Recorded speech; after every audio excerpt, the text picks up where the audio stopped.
할렐루야. 우리 성경 본문 12장 4절부터 함께 교독하면서 읽도록 하겠습니다. 은사는 여러 가지나 성령은 같고 직분은 여러 가지나 주는 같으며 또 사역은 여러 가지나 모든 것을 모든 사람 가운데서 이루시는 하나님은 같으니 각 사람에게 성령을 나타내심은 유익하게 하려 하심이라. 어떤 사람에게는 성령으로 말미암아 지혜의 말씀을, 어떤 사람에게는 같은 성령을 따라 지식의 말씀을, 다른 사람에게는 같은 성령으로 믿음을, 어떤 사람에게는 한 성령으로 병 고치는 은사를, 어떤 사람에게는 능력 행함을, 어떤 사람에게는 예언함을, 어떤 사람에게는 영들 분별함을, 다른 사람에게는 각종 방언 말함을, 어떤 사람에게는 방언들 통역함을 주시나니. 함께 읽겠습니다. 이 모든 일은 같은 한 성령이 행하사 그의 뜻대로 각 사람에게 나누어 주시는 것이니라. 아멘. 살아계신 하나님의 말씀입니다. 이 모든 일은 같은 한 성령이 행하사 그의 뜻대로 각 사람에게 나누어 주시는 것이라. 뭘 나눠준다고요? 은사. 그러니 누가 나눠주신다고요? 성령 하나님께서 각 사람에게 누구의 뜻대로, 하나님의 뜻대로 그 은사를 베푸신다 이 말입니다. 자, 이 자리에 보윤이가 나왔어요. 보윤이는 어떤 은사가 있어요? 찬양의 은사. 또 보윤이도 한번 얘기해봐. 나에게는 어떤 은사가 있어요? 예쁨의 은사. 또 두 번째 찬양의 은사. 세 번째 뭐가 있냐면 학습의 은사. 내가 배울 수 있는 시간과 나한테 그런 시간들을 주셨으니까 하나님께서 주신 그 은혜의 감사함 가운데 나는 열심히 음악도 배우고 찬양도 배우고 예배도 배우고 뭐 다 배우는 거예요. 거기에 영어까지. 아멘. 지식이 생길지어다. 하나님이 주시는 은혜로, 성령의 은사로 어떤 지식이 생긴다? 영어 공부에 학습 능력이 생긴다. 아멘.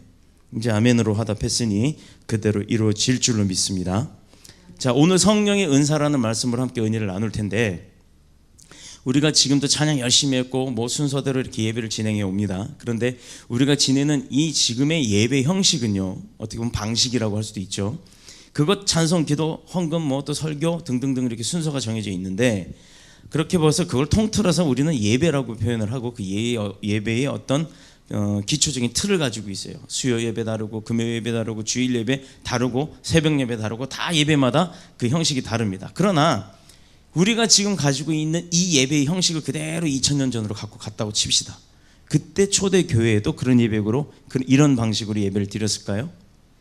물론 뭐 골자가 크게 틀려지진 않았습니다만 그때는 피아노도 없었고 또 드럼도 없었고 이런 앰프도 없었기 때문에 지금의 예배와는 좀 많이 달랐을 거라는 거예요.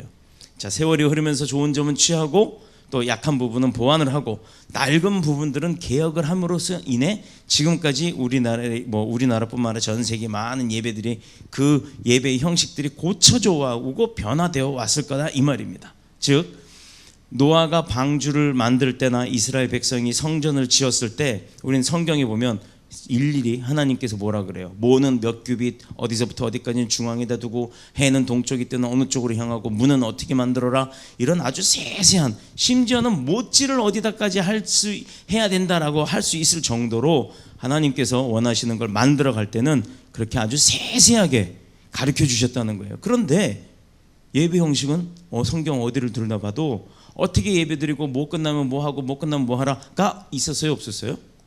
없었단 말이에요. 즉 예배 형식에 대해서만큼은 하나님이 우리에게 가르쳐 주시는 것이 없었다는 겁니다. 즉 초대교회의 예배 형식이 완벽한 형식이었다면 분명히 그 내용이 성경에 기록이 되어 있었을 거고 그 성경에 기록된 내용대로 지금까지 그대로 토시 하나도 변하지 않고 내려오면서 예배가 진행이 되어야 마땅할 것이다 이 말이에요. 그러나 그때 당시 예배가 틀렸다는 게 아니고 그때 당시는 그때 당시의 형태와 예배의 습성에 또 분위기나 뭐 환경과 여건에 맞게끔 예배를 드렸을 것이고 그것이 변화되고 시대가 바뀌어져 가면 따라 그 변화 속에서 예배 형식도 변화가 되어 갔다는 거예요.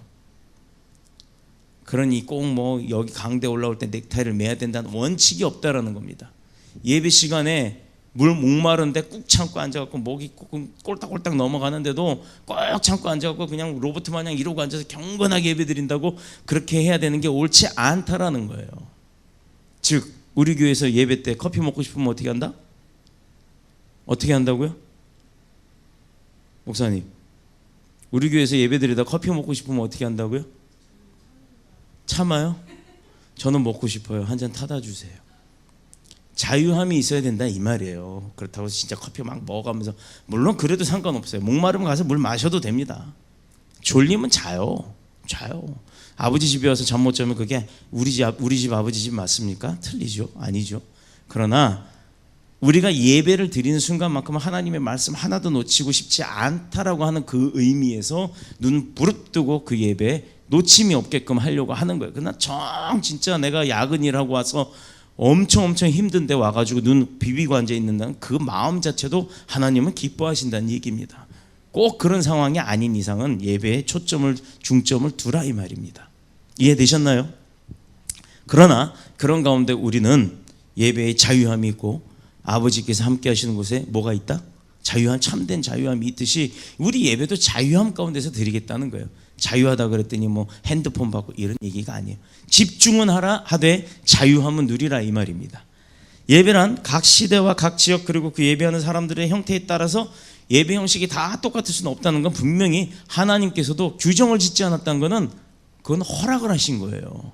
그러니까 종교마다 교파마다 교회마다 예배 형식들이 조금씩 다른 겁니다. 어떤 게 정통이다라고 할 수 있는 건 분명히 아니라는 겁니다. 제일 중요한 것, 하나님의 말씀이 빠질 수는 없겠죠. 말씀 없는 예배는 없으니까. 그래서 말씀에 감사함이 있어서 뭐 헌금도 하고 연보도 드릴 테시고 또 그 다음에 교회 모임이니까 지체 광고도 있을 것이고 해서 그게 이제 다 이렇게 조합적으로 순서로 나눠져 있지만 굳이 필요 없는 거는 빼가면서 말씀의 중점, 찬양의 중점, 우리의 감사함의 중점 그렇게 두는 예배로 우리 교회는 바꿔갈 겁니다. 우리 교회가 어떤 교회예요? 창세기 13장 14절 15절 뭐 하는 교회예요? 선교하는 교회. 또 뭐 하는 교회입니까? 기도하는 교회. 그리고 우리 교회 모든 사람이 왜 찬양할 때 이 앉은 자리에 아무도 없습니까? 다 어디에 가 있어요? 찬양하기 때문에. 우리 교회는 100% 찬양하는 교회예요. 악기 할 자리 없으면 서서 찬양하시면 돼요. 그렇기 때문에 우리는 전도, 복음 전하는 일, 기도하는 일, 그리고 찬양하는 일에 소홀히 해서는 안 될 거다 이 말입니다. 우리가 예배를 드리거나 찬양을 드리면서 맨날 하는 얘기겠죠. 살아있는 예배, 진정한 예배. 어떤 게 살아있는 예배고 어떤 게 진정한 예배입니까? 이것은요, 우리의 삶 자체가 이 시간에 예배드리는 이 시간에 여기 나와서 눈 번쩍 뜨고 있는 그걸로 만족하는 것이 아니라 우리가 살아가는 세상 가운데서의 삶 가운데서도 예배 중심, 말씀 중심으로 살아가는 그런 예배, 그런 찬양, 그런 기도가 살아있는 예배고 찬양이고 기도인 줄로 믿습니다. 살아계신 하나님을 만나는 것, 그것이 예배 중점일 때는 예배 시간이고 찬양이 중점일 때는 찬양하는 시간이고 또 기도의 중점 시간일 때는 기도할 때라는 거예요. 어떤 때가? 누구를 만나는 게? 하나님 만나는 게. 우리의 목적은 바로 그겁니다. 우리가 예배, 기도, 찬양하고 예배를 하러 이곳에 모이는 것도 하나님을 만나기 위해서입니다. 왜 만나느냐? 이거 받으려고. 은사. 누가 주시기 때문에? 하나님이 주시기 때문에. 누구 마음대로? 오늘 마지막 절 있잖아요. 그의 뜻대로 각 사람에게 나누어 주니라. 이건요, 은사. 하나님, 나 돈 많이 버는 은사 주세요. 그럼 내가 11조 빵빵 해가지고요, 교회 부흥시키고요. 뭐 돈으로 부흥하나요? 세상 가운데 선교 빵빵하게 할게요. 돈으로 선교합니까? 암만 돈 많으면 그건 여행이에요. 돈 갖고 나가는 건 여행이에요. 성령의 도움이 없이는 가는 건 절대 있을 수가 없는 겁니다. 그게 선교가 되는 게 아니에요. 그건 여행이지. 분명한 것은 하나님의 뜻대로 각 사람에게 나눠준다. 어떤 것? 하나님이 뭘 하세요? 우리를 너무 잘 하세요. 그러니 얘한테 뭐가 필요하고 얘한테 뭐가 필요하고 이걸 다 하니까 그대로 각양각색의 은사를 그 사람에게 필요한 대로가 아니라 하나님이 쓰시고자 하는 대로 주신다는 겁니다. 하나님이 나를 물질로 쓰겠다고 마음 먹었으면 나한테 물질을 부어주시는 거예요. 근데 나는 혼자 찬양할 테니까, 하나님은 물질로 주시려고 하는데 나는 찬양할 테니까요, 목소리 아니면 곡 주세요 이러고 떠들고 있는 거예요. 그러니 못 받죠. 내가 구하니까. 하나님이 원하는 걸 구해야 할 줄로 믿습니다.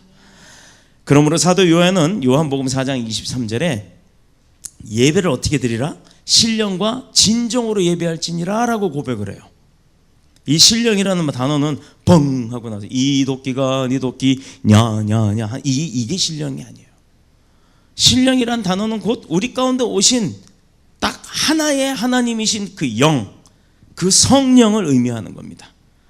그런데 세상에서는 그걸 빗대서 나오는 게 뻥 하고 나와서 연기 팍 나오고 허연 수염인 사람이 호수에서 나왔는데 금도끼 들고 나와요. 근데 어째 그 사람은 하나도 안 젖지? 신기하지 않아요? 금도끼 들고 호수에서 싹 나왔는데 자기 몸에 수염커녕 옷가락 한 자락도 물에 젖지 않는 것 이상하죠? 가짜니까 그런 거예요. 자, 그런 게 우리가 눈에 보여진다고 해서 그런 게 신령한 게 아니라는 겁니다. 성경 말씀이 성령의 감동하심에 따라 많은 제자들이 기록한 것처럼 우리의 예배의 내용과 형식도 성령의 도우심을 받고 그 도우심에 따라서 변화가 되고 그렇게 변화된 채로 지금의 예배가 형성된 줄로 믿습니다. 우리의 공동체, 우리 믿음의 더 뉴스 복음교회라는 공동체도 성령님의 도우심에 따라 이곳에 세워졌어요. 아멘. 그렇기 때문에 성령의 도움 없이는 우리가 할 수가 없다라는 겁니다. 아무리 돈이 많다고 해서 교회가 부흥되고 선교가 잘 되는 거 아니라고 얘기했잖아요. 중요한 건 성령의 도우심에 따라 각양각색의 더 뉴스 복음교회의 지체들에게 하나님의 뜻대로 하나님이 쓰시고자 하는 대로 하나님이 원하시는 은사를 부어 주실 줄로 믿고 우리가 구해야 된다는 겁니다. 그런데 이 성령님에 대해서 오늘 본문은 성경에서 11번씩 얘기를 해요. 오늘 본문 4절에서 11절까지 몇 번 나왔냐면 11번이 나왔다고요. 왜 이렇게 성령이라고 강조를 하느냐? 교회에 있어서 성령님의 중요성을 강조하고 있는 것이 왜 그래야 됐느냐? 성령님은 우리가 하나님을 바르게 알게 하고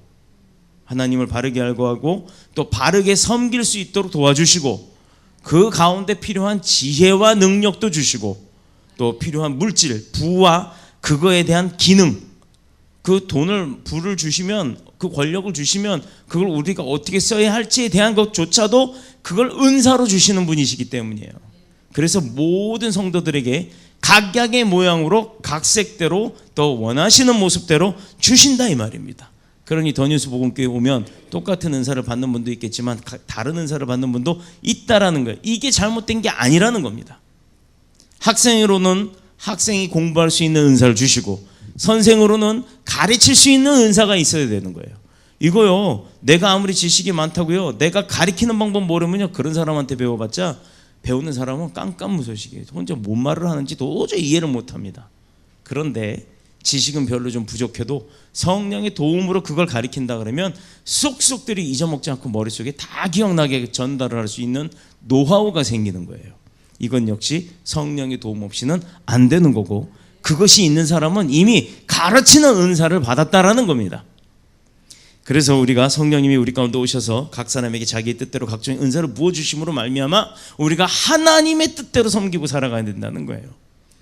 하나님이 내게 주신 은사가 하나님의 뜻에 의해서 온 건데 내가 내 뜻대로 써버리면 그게 무슨 은혜가 되겠냐 이 말입니다.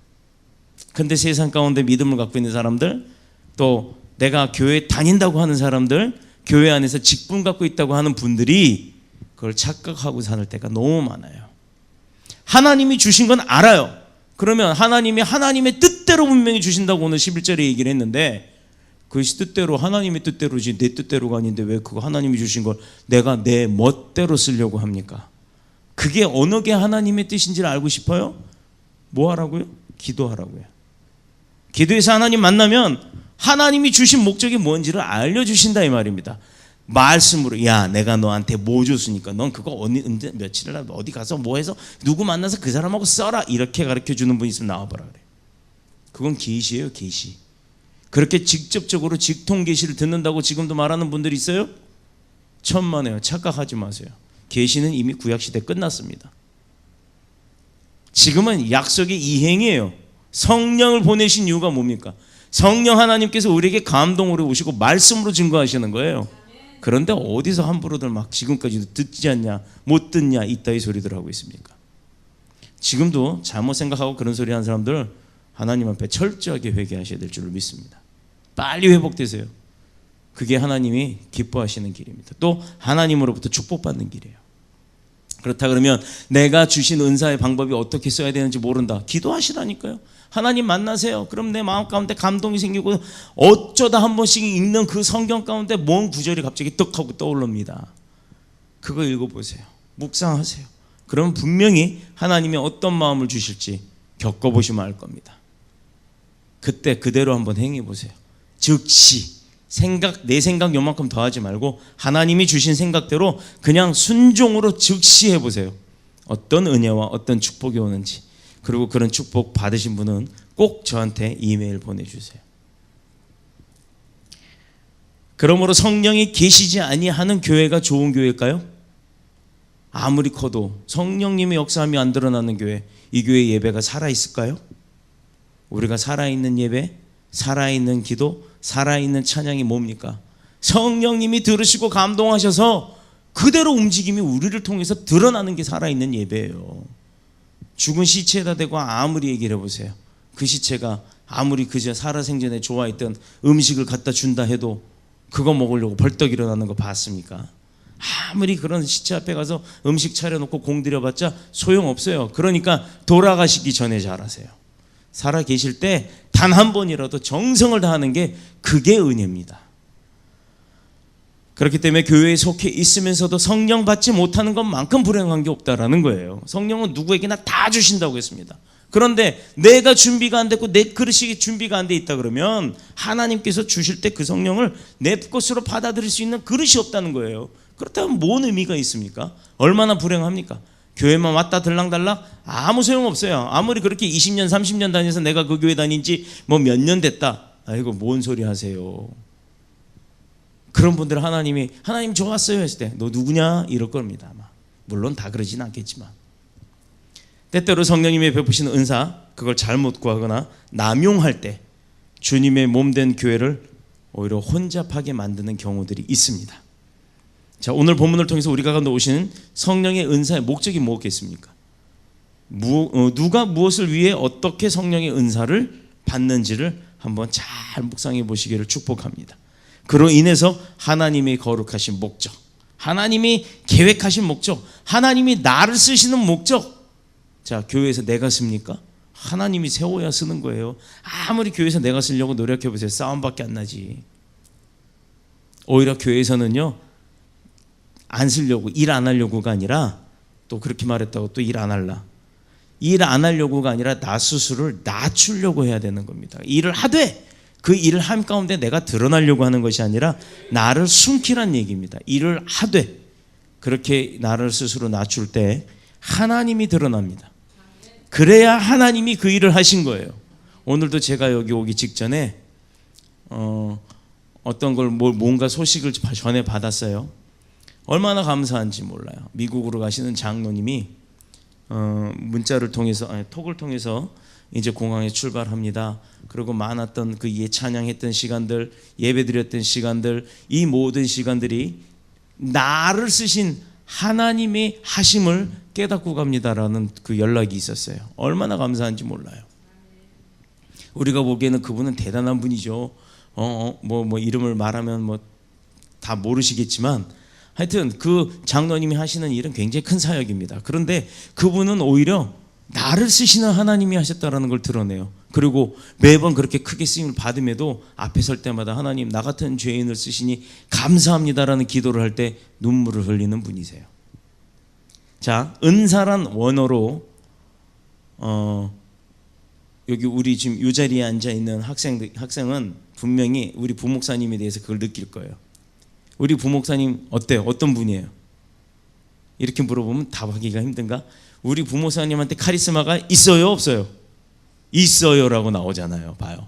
자, 여기서 분명히 뭐라고요? 카리스마라고 했죠. 카리스마. 그 카리스마가 승질입니까? 무서움입니까? 화냄입니까? 아니에요.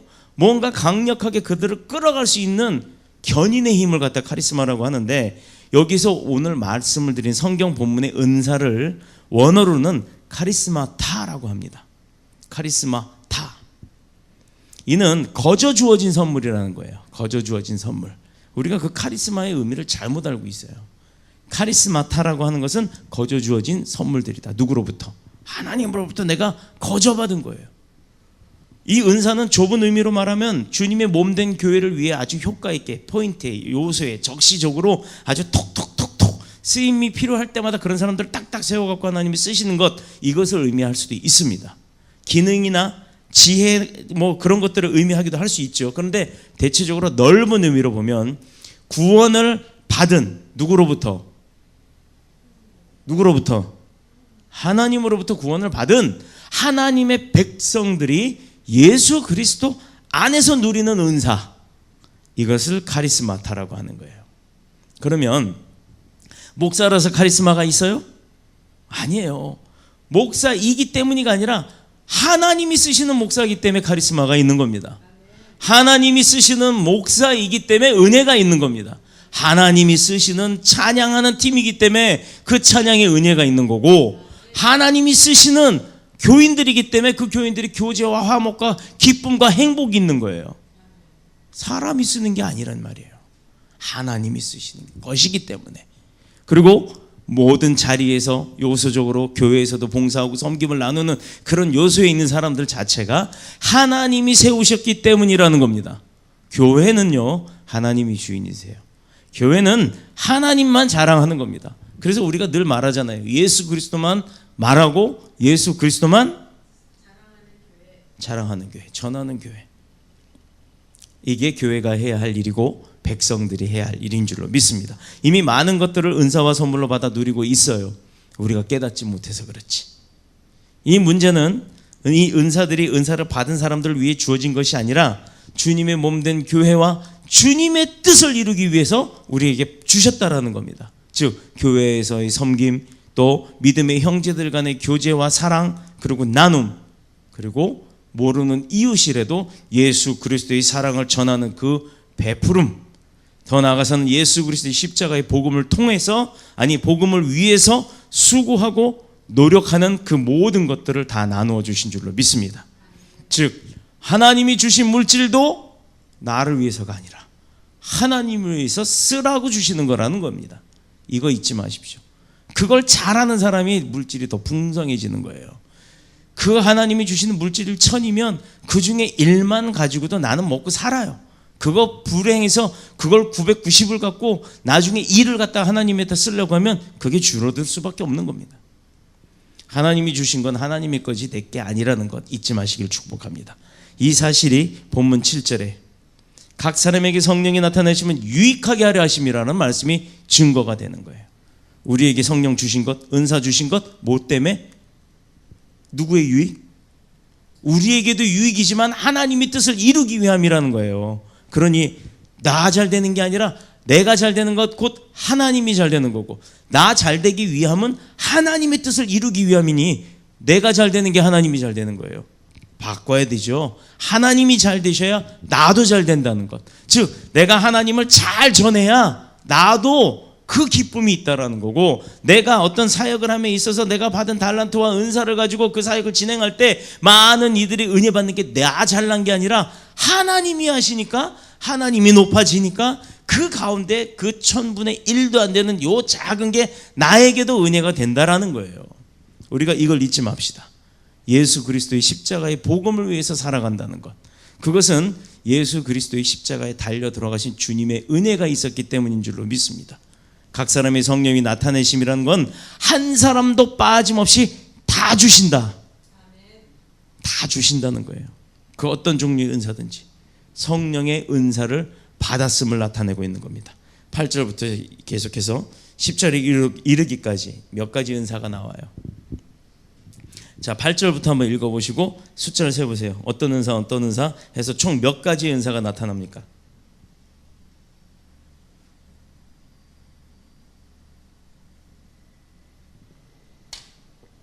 9가지죠?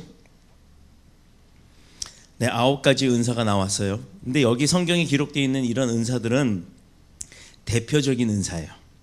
그 외에도 섬기는 것, 가르치는 것, 구제하는 것, 다스리는 것, 그리고 긍휼함을 베푸는 것. 세부적으로 표현되어야 될 각종의 은사들은 정말 많습니다. 우리가 그것을 은사라고 생각을 못하는 거예요. 내가 남을 돕는 건요, 도울 줄 아는 사람만 도와요. 나 마음이 있어도 도울 수 없는 사람들이 얼마나 많은지 몰라요. 그거요, 내 계산이 들어가기 때문이에요.